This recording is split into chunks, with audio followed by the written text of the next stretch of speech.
So example number 3. A steel rod with a cross-sectional area of 0.25 inch square is stretched between two fixed points. The tensile load of 70 degrees Fahrenheit is 1,200 pounds. What will be the stress at 0 degrees Fahrenheit? At what temperature will the stress be 0? Assume coefficient of linear expansion is 6.5 times 10 to the negative 6 per degrees Fahrenheit. And the modulus of elasticity, or Young's modulus, is equal to 29 times 10 to the 6th psi. So what we're going to do here is magyapon. Let's redraw the figure. So let's draw the figure magyapon from the previous one.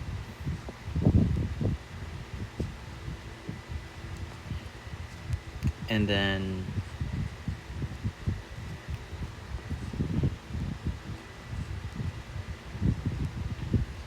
so this is our bar. Then magyapon, our bar has no length. Walay given nga length. No? Walay given nga length. Only the cross-sectional area. And then naa siya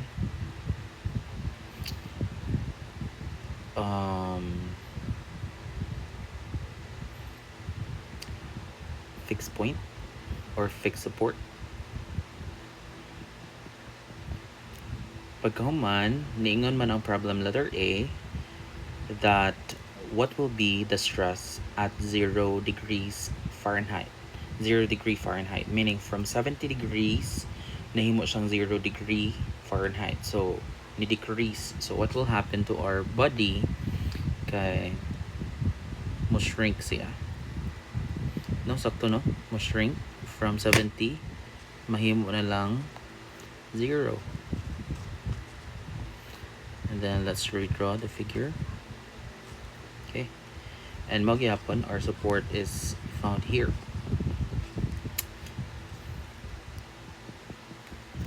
Okay. So ang nahitabo kay tungod sa shrink ni decrease og length ang ato ang material from L, nahimo na lang siyang less than L. But tungod sa ato ang force nga 1,200 pounds. 1,200 pounds ba? Let me see in the given 1,200 pounds.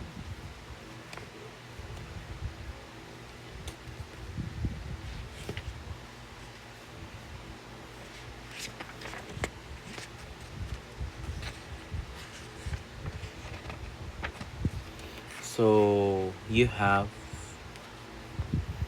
1,200 pounds. And then what's next kay mo gyapon sa other side 1,200. So this keeps the material to be in place, no? Ako lang i-exaggerate. So kung ato na siyang i-quantify, there is a total deformation. There is a total deformation caused by shrinking of the material and at the same time pulling of the 1,200 para ma-keep in place ang atong material. So it's going to be the thermal the total no, total by the way, ako lang na siyang ihisgutan as total. Sum na lang.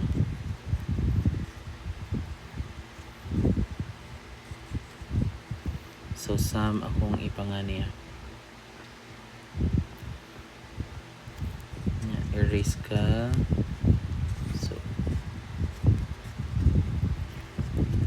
So I'll call this as sum. No? And then this one also as sum. So the sum of the deformation is equal to the deformation due to temperature plus the deformation due to HL, due to the load P. Okay, so what is thermal deformation? It's alpha times delta T, then times length.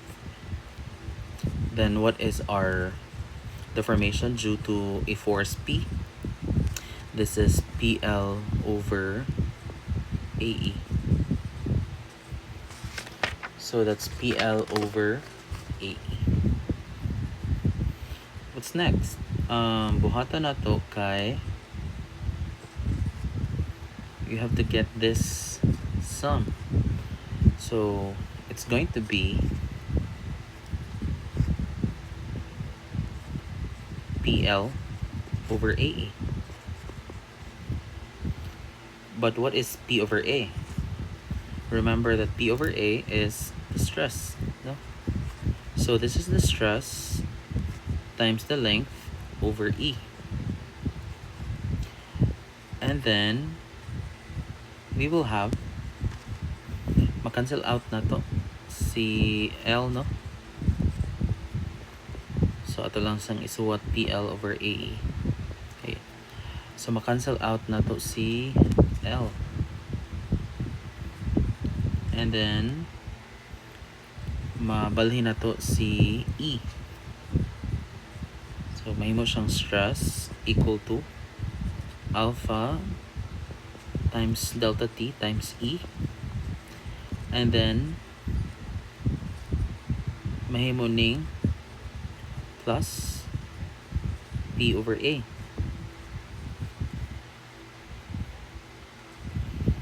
So this time, we will now have the coefficient of linear expansion,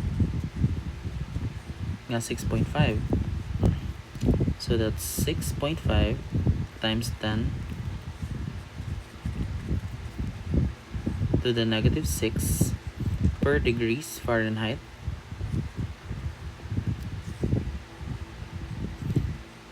Then times from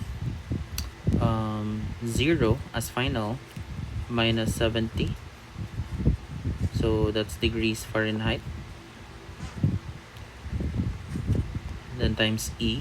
What is our E? 29. So our E is 29 times 10 to the 6 psi, pounds per square inch. Then we're gonna add the 1,200 pounds as P and 0.25 square inch. Okay, so we can cancel out the degrees Fahrenheit, and then we can collectively get the answer in terms of pounds per square inch because we're talking about stress. So the stress of the material after the decrease of temperature and applying the 1,200, that's 6.5 times 10 to the negative 6 times 70 plus 29 times 10 to the 6. No, times 10. 29 times 10 to the 6 plus 1,200 over 0.25. So our answer is, let me verify our answer, this one here. This is 17995 pounds per square inch or psi.